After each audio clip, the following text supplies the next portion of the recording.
अशी किती आहे एक तास उरला एक तासामध्ये तुम्हाला गोदाडी हॉस्पिटल मध्ये पाठवणार. अजिबात काळजी करू नका, अजिबात लांबीत नाही, काय नाही रोजच चालू काय ताण घेऊ नका. मस्तपैकी फ्रेश बसा, आनंदमय वातावरण करा. एवढाच एक धर्ममंडप राहिला मायबाप, एवढाच एक धर्ममंडप राहिला की या धर्ममंडपामध्ये आपल्याला संसार आठवत नाही आणि भक्ती केल्याशिवाय आपण राहत नाही. एवढाच टाळी मस्तपैकी वाजवायची. कारण का एक हिंदीतलं वाक्य मी सांगत असतो, या धर्ममंडपामध्ये आपल्याला टाळी वाजवण्याकरता, टाळी जर आपण या धर्ममंडपामध्ये जर वाजवली, लक्ष देऊन ऐका, जास्त वेळ मी कीर्तन करणार नाही. तुम्हाला बरे वाटेल असं मी कीर्तन करणार नाही, तुम्हाला बरं वाटेल मी असं कीर्तन करणार नाही, पण या तासामध्ये तुमचं बरं होईल असं कीर्तन करण्याचा प्रयत्न करा. म्हणून कीर्तनामध्ये टाळी वाजवायची.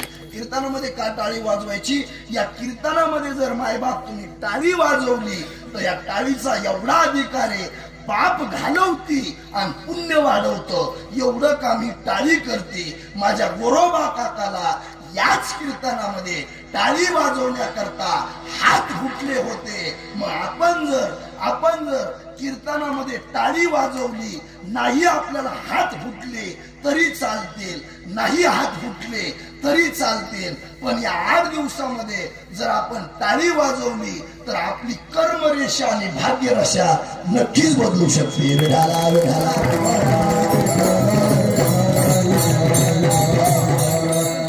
अरे टाली क्यों बजाना चाहिए सुनो भाई साहब, अरे टाली क्यों बजाना चाहिए सुनो भाई साहब. कभी मुंह में नहीं आती गाली, कभी मुंह में नहीं आती गाली, इसलिए ये धर्म मंडप में आणि भक्ति मंडप में एक बार बजाओ ताली, बजाओ ताली. बिडाला बिडाला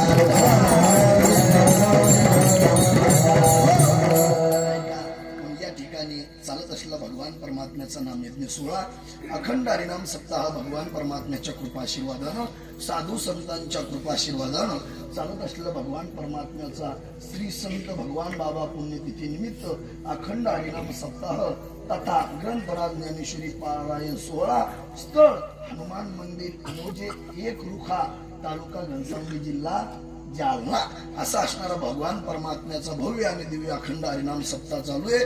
द्यावे तेवढे धन्यवाद तुम्हाला सर्वांच्या सहकार्यातून, सर्वांच्या मार्गदर्शनानं, नवे तर सर्वांच्या अशा कुशल अशा मार्गदर्शनानं चालत असलेला भगवान परमात्म्याचा नाम यज्ञ सोहळा. या सोहळ्यामध्ये माझ्या वाट्याला आलेली आजची 5व्या दिवसाची कीर्तन रूपी सेवा आणि तुम्हा संत मायबापांचं ज्यांच्यामुळे दर्शन घडलं असे असणारे समाजयोगी गुरुवर्य, आम्हा सर्व वारकऱ्यावर प्रेम करणारं लाडकं व्यक्तिमत्व, नवे तर महाराज, नवे तर ज्या ठिकाणी भगवान परमात्म्याचं नामचिंतन चालू नव्हतं अशा ठिकाणी जाऊन सत्य सुरू करून बऱ्याचशा लोकांना मार्गदर्शन करून भक्तीचा मार्ग दाखवणारे समाजयोगी, आपल्या सर्वांचं श्रद्धास्थान, माझे नवे तर माझे परममित्रांचे वडील असे असणारे, आमच्यावर नितांत प्रेम करणारे श्री हरिभक्त परायण आमचे नवनाथ बाबा नागरे, त्यांच्याकरता एकदा जोरदार. सोपं नाही, आजकालच्या जमान्यामध्ये सोपं राहिलं नाही. गावगाव जाऊन सप्ताह करायचा, सर्व वारकरी एकत्रित करायचे, कीर्तनकार बोलवायचे, एवढं सोपं राहिलं नाही. आपल्याला दोन पाहुणे सण होते, 2-3 दिवस होते का, पण ह्यो सप्ताह झाला की दुसऱ्या सप्त्याचं नियोजन करून तिथल्या लोकांना वैष्णव बनवायचं, एवढी सोपी गोष्ट राहिली नाही. आता कोणी कोणाचं ऐकत का? पोरं बापाचं ऐकत का? पोरं आता ऐकत का? तुम्ही काय ब्रह्मचारी काय? ऐकत महाराज? ऐकतच शकत नाही. पोरं सुद्धा ऐका ना बापाचं. मोबाईल घेऊन द्याला तर शाळेत जातो, नाही तर शाळेत सुद्धा जात नाही. या क्वालिटीची लेकरं झालेत महाराज. एक जण पोरग झोपलेलं होतं, एक जण मुलगा झोपलेला होता, तो बाप तिकून आला आणि वडील म्हणजे, बाब्या उठ आण लवकर, झालं ना फटफट, लावा ना काही दिवा. पोरग म्हणलं इजू द्या तुमचा. पुरं ऐकायला तयार राहिले नाही.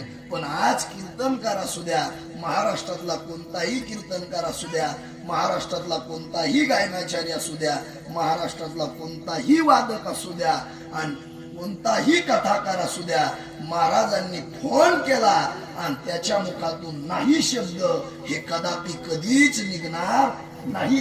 कारण का तर महाराजांची, नवनाथ महाराज नागरेंची या वारकरी संप्रदायामध्ये जेवढी सेवा आहे तेवढी अजून दुसऱ्या महाराजाची मी अजून माझ्या जीवनामध्ये. कारण का मला त्यांनी जरी नाही पण माझा माऊली महाराज नागरे माझे परम मित्र आहे. महाराज अत्यंत गोड स्वभाव आहे. बाहेरून जरी तुम्हाला वाटत असेल तर एकदम अभ्यासू व्यक्तिमत्व आहे. महाराज एका गावामध्ये मी वर्णन करण्याकरता नाही आलो. महाराज वर्णन करण्याकरता नाही आलो. माझ्या गावाच्या शेजारी पाणीवाडी गाव आहे. आमच्या युवाई महाराजला विचारा, बरोबर आहे की नाही? खरं सांगा, सांगा महाराज. आज माऊली त्या ठिकाणी महाराज एका गावामध्ये 20 कीर्तन केले पण अजून लोकांनी त्या ठिकाणी डावललं नाही. कारण का अभ्यासू व्यक्तिमत्व आहे, सगळ्याच गोष्टी. म्हणून माऊलींनाही कॉल केला. महाराज या ठिकाणी महाराजांच्या चरणावरती नतमस्तक होतो. या ठिकाणी आमचे श्री हरिभक्तपरायण ज्यांनी चाल गायली महाराज आता गोड अशी असणारे मंडपातून इथून मला वाटलं वरच जाते काय असे असणारे आमच्यावर नितांत प्रेम करणारे आमचे बबन आबा, मी नाही म्हणे थांबा, आमचे बबन आबा कळकटे ते पण या ठिकाणी उपस्थित. त्यांच्या चरणावरती नतमस्तक होतो. अत्यंत गोड गायन, अत्यंत गोड स्वभाव, अत्यंत अभ्यासू व्यक्तिमत्व आणि शांत संयमी, अत्यंत गोड असं रत्न आपल्या परिसरातलं श्री हरिभक्तपरायण आमचे माऊली महाराज कांगणे ते पण या ठिकाणी उपस्थित आहे. त्यांच्या चरणावरती नतमस्तक होतो. आणि श्री हरिभक्तपरायण आतापर्यंत ज्यांनी सगळ्याला वाजिलं, सगळ्याला वाजीला असे असणारे आमचे मृदंग सम्राट, मृदंग महामेरू आमचे वाजे महाराज ते पण या ठिकाणी उपस्थित. त्यांच्या चरणावरती नतमस्तक होतो. आमच्या गावात शेजारचं आमचं भूषण आहे, अत्यंत वारकरी महात्मा आहे असे असणारे आमचे शेवगडचे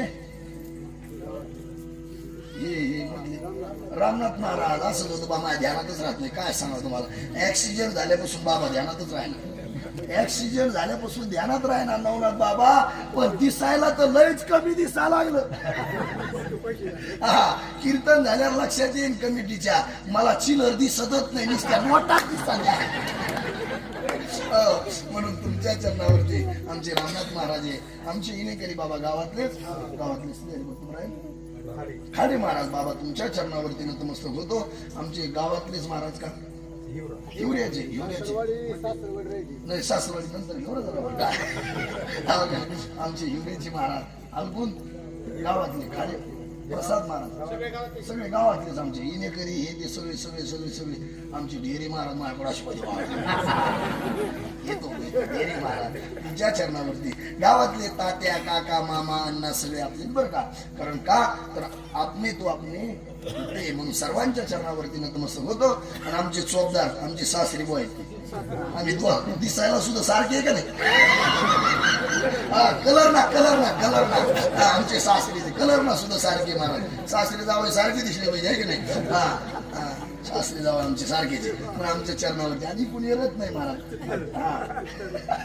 आमचे श्री हरिभक्तपरायण बळी भाऊ बळी भाऊ त्यांच्या चरणावरती नतमस्तक होतो. आमचे हे आमचे ढवळे माव म्हणजे काय म्हणले नाचा जाऊ काय का नाही ते असेच नाचत होते महाराज. ते नाचा वाटत नाही बरं का, पण ते नाचत येत कधी कधी. पण काय झालं एकदा चिंचोलीला सप्ताह होता नवनाथ बाबांचा कैलास महाराज तिथं चला मोबाईल घेऊन मला मुहात नेतो काय. पण आमचे महाराज नाचायचे पण ते काय झालं एक दिवस कीर्तनाला त्यांच्या घरचे